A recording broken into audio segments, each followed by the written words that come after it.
Picture this. 4:45 a.m. The alarm clock shatters the silence. While the world sleeps, one man rises. For 31 years, this was Frank's ritual, a sacrament of dedication. He'd drive through empty streets, the city his alone in those pre-dawn hours. Then came the moment that defined his existence, the turn of a key, worn smooth by decades of his own touch. The clunk screech of that warehouse door, his overture. This is the story of a man who built an empire for someone else, a man who believed loyalty was a two-way street, and a man who learned, in the cruelest way possible, that sometimes the only person you can count on is yourself. This is the story of calculated revenge. Frank wasn't just an employee at Westbrook Supply.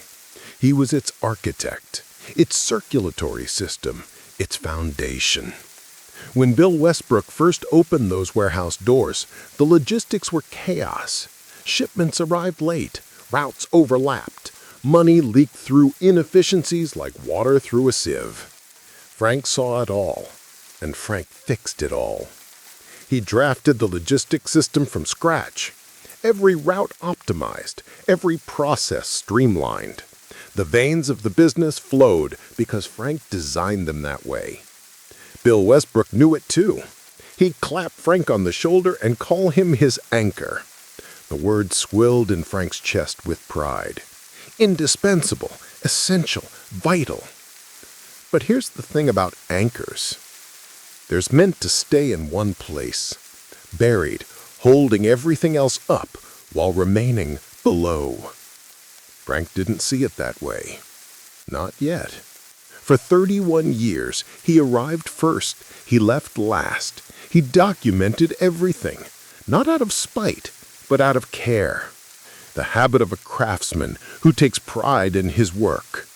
Inefficient routes, filed and analyzed. Safety violations, photographed and cataloged. Bill's side deals, spreadsheets, dates, amounts. Frank wasn't building a case. He was just being frank, thorough, dedicated, meticulous. The man who cared too much was also the man who knew too much. And he had no idea how valuable that knowledge would become. Then came the opening, the manager position, the role that felt like destiny. Frank walked into Bill's office that morning with his mind already buzzing. New software, better routes, a vision for the company's future. His company, really, in every way but the paperwork.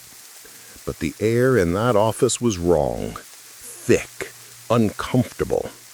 Bill couldn't meet his eyes. "Frank," Bill said, "you're the foundation of this place, but the manager role? I'm giving it to John." John, Bill's son, a boy who treated inventory like a nuisance and the forklift like a carnival ride. "It's family," Bill added, as if that explained everything. Family. The word hit Frank like a physical blow.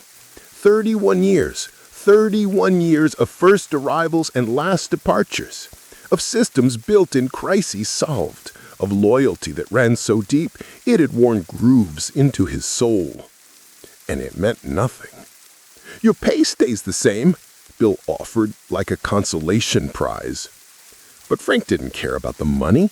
He cared about recognition, about being seen, about having his decades of dedication acknowledged as something more than furniture.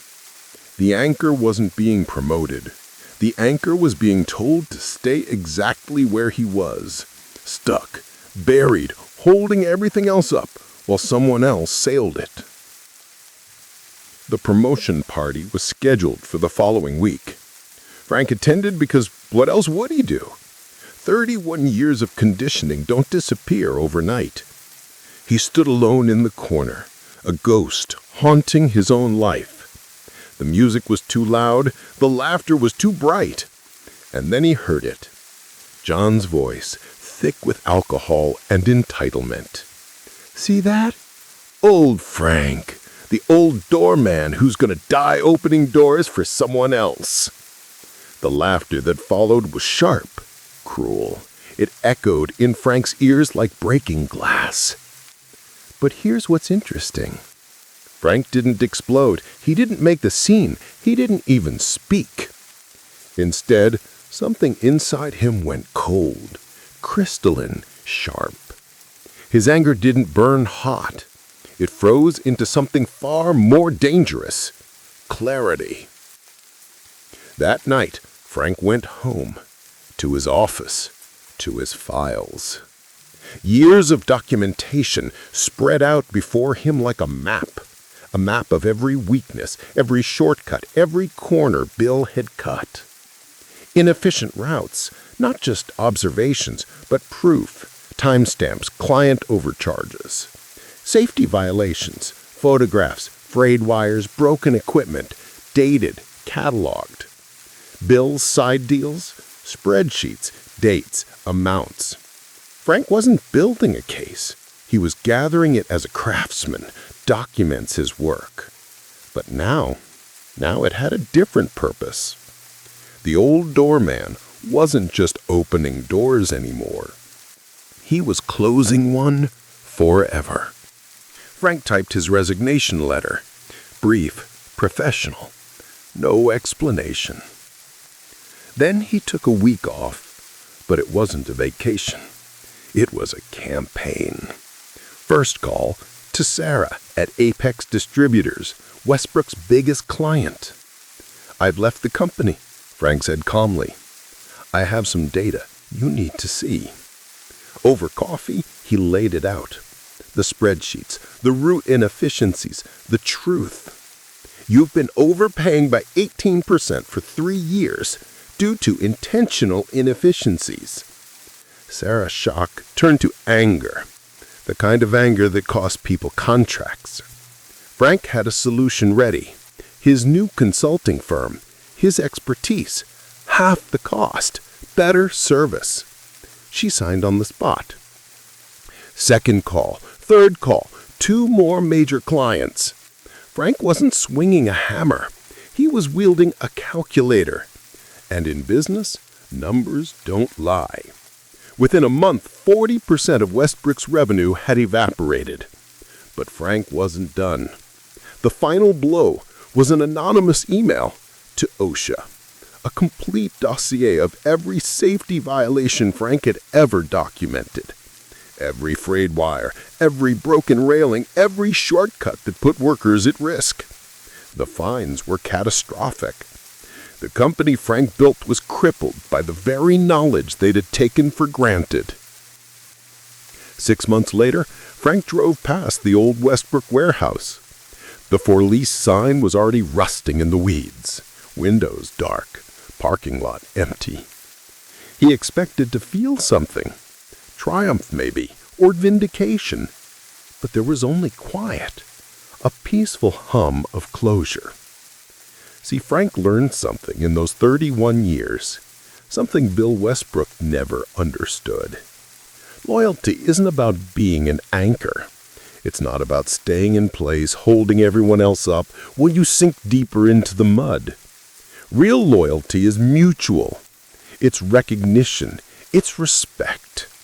And when that's absent, when you're told your place is to remain below, invisible, the foundation that never gets to be the building, that's when you realize you were never the anchor. You were the architect. Today, Frank has his own key to his own office, his own door. The clients he took with him, they're thriving. They're paying fair prices for excellent service. The business he built for someone else, he built it again for himself. Frank's revenge wasn't served cold. It was served on a spreadsheet, and it was profitable. The old doorman didn't die opening doors for someone else. He simply built a better one, stepped through it, and locked the past away forever. Sometimes the greatest revenge isn't destruction, it's construction. Building something better, something yours, Something that proves every person who underestimated you was wrong. Frank's alarm still goes off at 4:45 a.m., but now the first breath of the day belongs to him, and that makes all the difference. So guys, what would you have done in Frank's position? Let me know in the comments below. And if this story resonated with you, hit that subscribe button, because there are more stories of betrayal, revenge, and redemption coming your way. Thanks for watching.